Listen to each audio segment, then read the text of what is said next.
My husband left a note, goodbye. Never loved you, it was just fun, and bank fraud alerts popped up on my phone, but what happens next will shock you. https://www.youtube.com/watch?v=hxdosgi01_a. What do you mean my account is overdrawn? That's impossible. I said, staring at my phone in mock surprise as Jack's sister ranted about the rent money he'd promised her. He did what? When? I kept my voice steady, letting her believe I was just learning about my husband's betrayal. My name is Esla Robert, and my husband, Jack, just became one of the biggest stakes of my life, but not in the way he thinks. That Sunday morning when I woke up to an empty bed and a cruel note on the fridge felt like a slap in the face, even though I'd been expecting it. Goodbye. Never loved you anyway. Real classy, Jack. I'm a forensic accountant in Milwaukee, and I've spent the last 15 years tracking financial fraud for some of the biggest corporations in the Midwest. So when my husband started showing signs of planning his great escape 3 months ago, let's just say he wasn't exactly dealing with an amateur. The first red flag was when he started asking about our retirement accounts, showing a sudden interest in our finances after years of letting me handle everything. Then came the secret phone calls, the unexplained absences, and the way he'd change his computer screen whenever I walked into the room, classic signs of someone planning to bolt. I'd seen it all before in my line of work. What Jack never realized was that every suspicious transaction, every hidden purchase, every attempt to quietly move our money, I saw it all. Each step he took to try to rob me blind was documented, photographed, and sent straight to my lawyer. By the time he left that note, thinking he'd pulled off the perfect escape, I had already moved our savings, flagged our accounts, and prepared for every scenario he might try. So when the fraud alerts started flooding my phone that Monday morning, I couldn't help but smile. Jack thought he was 10 steps ahead, but he had no idea he was walking straight into a trap of his own making. The phone kept buzzing with notifications, declined transactions, failed withdrawal attempts, and frozen accounts. Each one was like music to my ears. My hand brushed against the folder marked just in case sitting on my desk, filled with months of evidence that would destroy not just his escape plan, but his entire future. As I listened to his sister's desperate voice on the phone, I almost felt sorry for him. Almost. You might think I was devastated finding out my husband of 8 years never really loved me. But here's the thing about being a forensic accountant, you learn to see patterns. People think they're clever when they're hiding things, but money always leaves a trail, always. And Jack left breadcrumbs everywhere. I met Jack at a charity gala 6 years ago. He was charming, successful, or so he claimed, and seemed to have his life together. He worked as an investment advisor, drove a nice car, and talked about building a future together. I was impressed by his confidence and his ambition. Looking back now, I should have noticed how he always deflected questions about his clients, and how vague he was about his past. The first 3 years were good, or at least I thought they were. We bought a beautiful house in the suburbs of Milwaukee, planned exotic vacations, and talked about starting a family. But there were always these little things that didn't quite add up, like how he'd get defensive whenever I asked about his student loans, or how he'd change the subject when I mentioned meeting his old colleagues. "You don't trust me," he'd say, turning it around on me. "Why do you need to know everything? Don't you think I can handle my finances?" Classic manipulation. I'd seen it countless times in my work, people using emotional leverage to avoid financial transparency. But I let it slide because I wanted to believe in us, in him. That was my first mistake. Then came the signs I couldn't ignore. Last Christmas, he insisted on separate accounts for our holiday spending. "It'll be more romantic if we surprise each other," he said. But I noticed the credit card statements he thought he'd hidden, showing purchases at high-end jewelry stores, jewelry I never received. The weekend business trips didn't match any conferences I could find. The mysterious calls from numbers that always went straight to voicemail when I was around.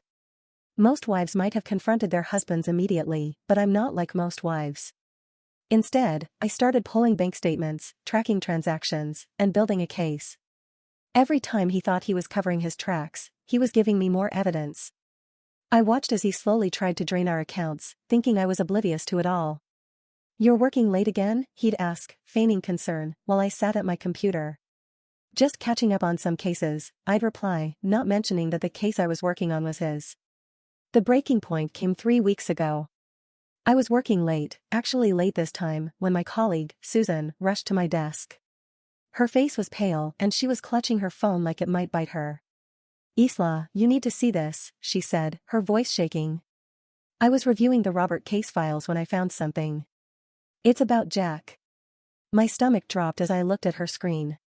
There it was, Jack's name, linked to a series of suspicious transactions we were investigating, not as a witness or a victim, but as a person of interest.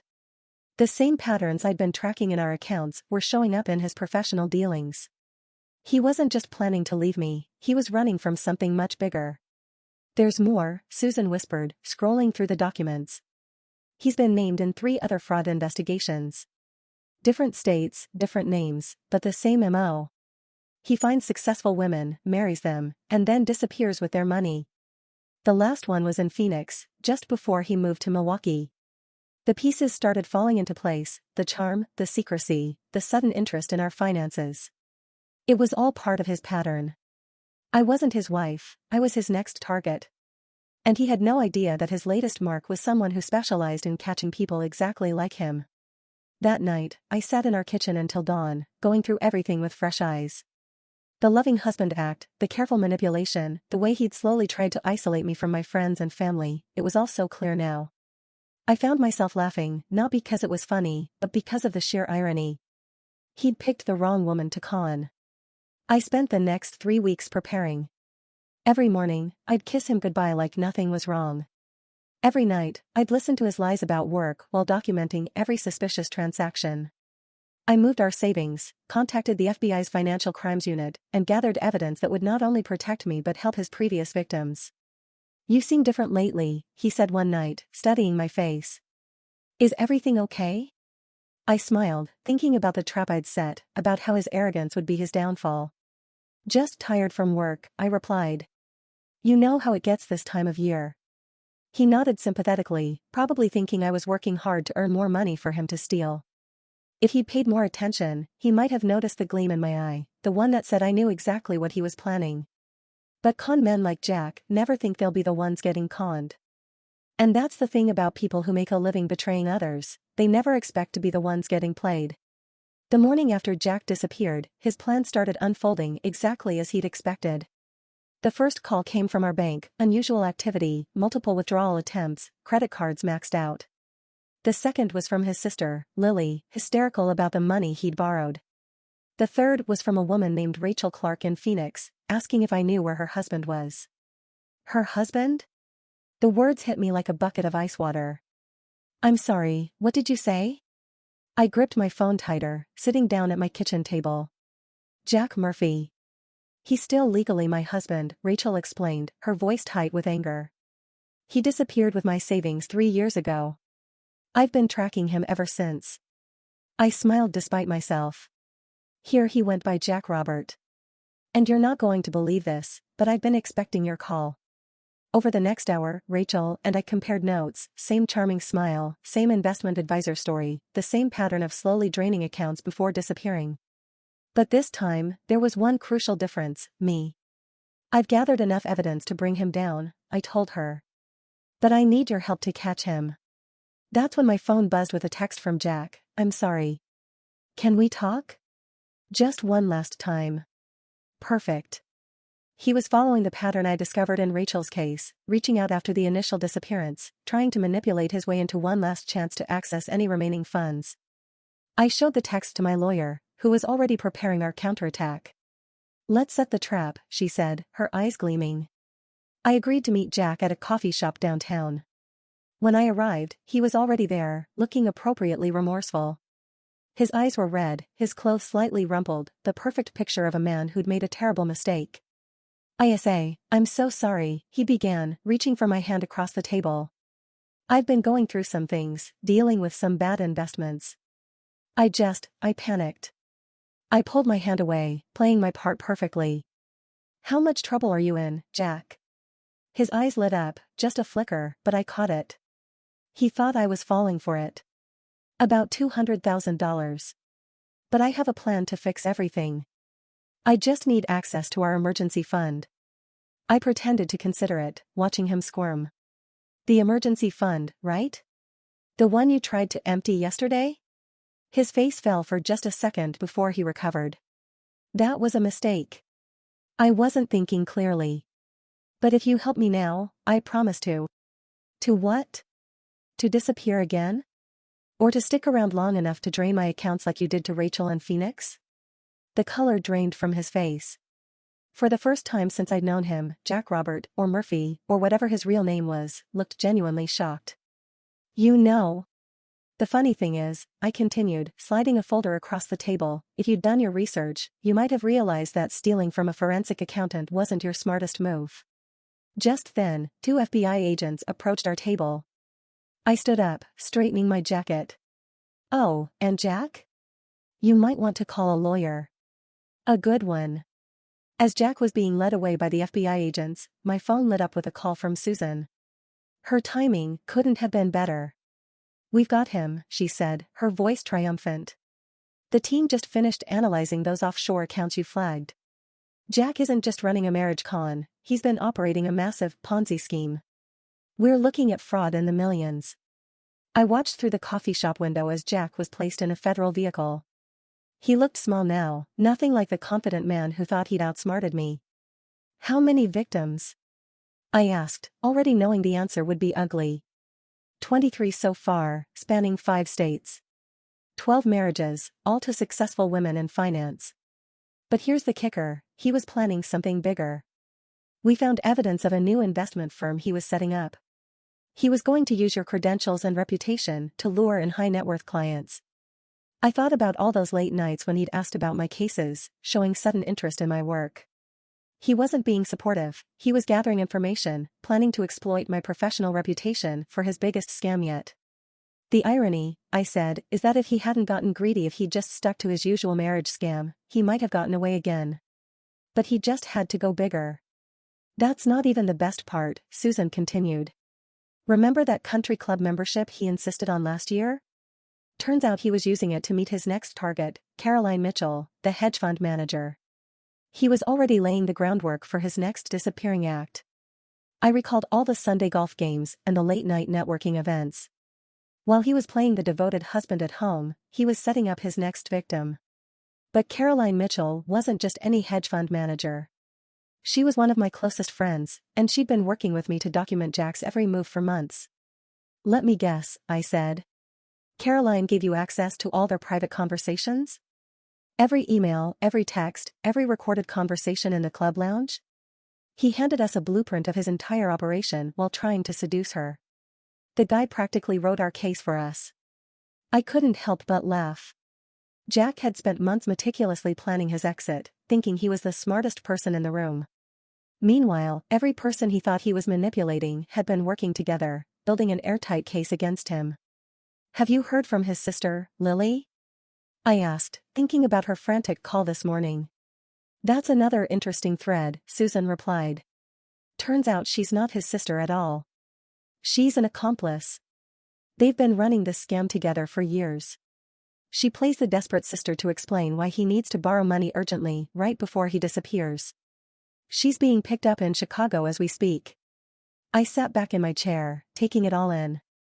The scope of Jack's deception was breathtaking, but so was his blindness. He'd been so focused on maintaining his lies that he never noticed the trap closing around him. One more thing, Susan added. We found his real identity. His name isn't Jack Robert or Murphy. It's Jack Roberts, and he's been wanted for fraud in Canada since 2015. I smiled, thinking about the massive case file waiting on my desk. Well, Jack Roberts, welcome to your worst nightmare. I was about to head back to the office when my phone buzzed again. This time, it was a text from an unknown number. You think you're clever. But you have no idea what's coming. Check your email. The message was followed by an email containing detailed photos of me with my family, my daily routines, and even shots through my home windows. A chill ran down my spine, not from fear, but from anger. Jack had hired someone to watch me. I forwarded everything to Susan and my lawyer, then made a call to the FBI agent in charge of Jack's case. Agent Morrison, we've got another player in the game. Already on it, she replied. The photos were sent from an IP address we've been monitoring, James Foster, Jack's former cellmate from a brief stint in Phoenix. He's been working as Jack's muscle, threatening victims who get too close to exposing the scheme. I thought about Rachel Clark, wondering if this was why she'd waited so long to come forward. Where is he now? That's the thing, we can't locate him. But he's probably. Agent Morrison stopped mid-sentence. Hold on. There's movement on one of Jack's frozen accounts. Someone's trying to access it from inside your house. My house. Where I'd left my laptop open. I called Rachel immediately. Is everything okay there? We have a situation, she whispered. Lily's here. She must have had a key. She's trying to access Jack's accounts from your computer. Lily. The fake sister who was supposed to be in custody in Chicago. My mind raced through the possibilities. Either she'd escaped, or. Rachel, get out of there now. Lily's not working alone. I heard a crash in the background, followed by Rachel's sharp intake of breath. Too late. Foster's here, too. My heart pounded, but my mind remained clear. This was exactly the kind of desperate move I'd anticipated. Rachel, remember what we discussed. It's time. Through the phone, I heard Rachel's calm voice. Hey, Lily. Before you do anything stupid, you might want to look at what's on that screen. I smiled, knowing exactly what they were seeing. Every file, every account, every piece of evidence wasn't just stored on my laptop, it was being live-streamed to the FBI servers. Plus, the whole house was under surveillance, with agents stationed nearby. It's over, I heard Rachel say. Look outside. The sound of sirens filled the background as FBI agents swarmed my house. Within minutes, both Lily and Foster were in custody, and Rachel was safe. I drove home to find Agent Morrison waiting for me. Quite a performance, she said. You knew they'd try something like this. People like Jack, Lily, and Foster, they always get desperate at the end. They're so used to being in control that they can't handle losing it. I looked at my house, now a crime scene. I just had to make them think they had one last chance to win. Well, with this attempted break-in and the threats, we can add witness intimidation and conspiracy charges to their list. Agent Morrison smiled. I'd say your trap worked perfectly. I thought about Jack, sitting in his cell, probably still believing he could talk his way out of this. He had no idea that his desperate final move had just given us everything we needed to ensure he'd never scam anyone again. 2 months later, I sat in the courtroom, watching Jack's world crumble around him. Gone was the confident smile, replaced by a look of utter defeat as the judge read out his sentence. Jack Roberts, for multiple counts of fraud, identity theft, conspiracy, and witness intimidation, this court sentences you to 25 years in federal prison. I caught his eye as they led him away. For a moment, his mask slipped completely, and I saw the panic beneath. The man who'd written "Never loved you anyway" on a note in my fridge now faced a future where love was the least of his concerns. Lily and Foster didn't fare much better. Both took plea deals, but they'd still serve significant time. As part of their agreements, they provided evidence against Jack's entire network, exposing operations in 3 countries. Rachel sat beside me, squeezing my hand, as Jack's victims, my unexpected sisters in survival, stood one by one to share their impact statements. Each woman told a similar story of betrayal but ended with the same note of triumph. We'd not only gotten justice, we'd gotten our power back. After the sentencing, Agent Morrison approached me with a smile. The Bureau could use someone with your skills. Have you ever considered consulting for us? I thought about all the other Jacks out there, all the scammers who thought they were too clever to get caught. You know what? I think I'd like that. 6 months after Jack's sentencing, I stood at a podium in a packed conference room at the FBI's Financial Crimes Division in Milwaukee. Behind me was a presentation detailing what they now called the Robert case, though that wasn't his real name or mine anymore. I'd taken back my maiden name, wanting nothing to do with any of Jack's aliases. The modern con artist doesn't use a gun, I told the room full of agents and analysts. They use trust, manipulation, and technology. But they all leave a trail. You just have to know where to look. The program I developed with the FBI was already showing results. 3 major romance scam rings had been busted in the past month alone. Rachel had become one of our most valuable consultants, her experience helping us understand how these predators chose their targets. After the presentation, I checked my phone to find a message from Susan. Another victim of Jack's had been located in Vancouver. Unlike the rest of us, she'd lost everything, her house, her savings, her business. But this time, we could help her recover what was stolen.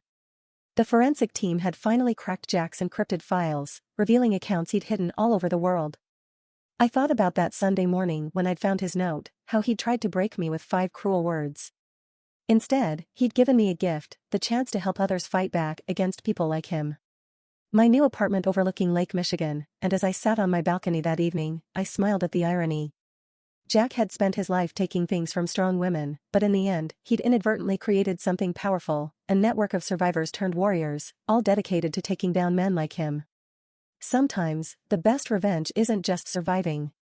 It's thriving.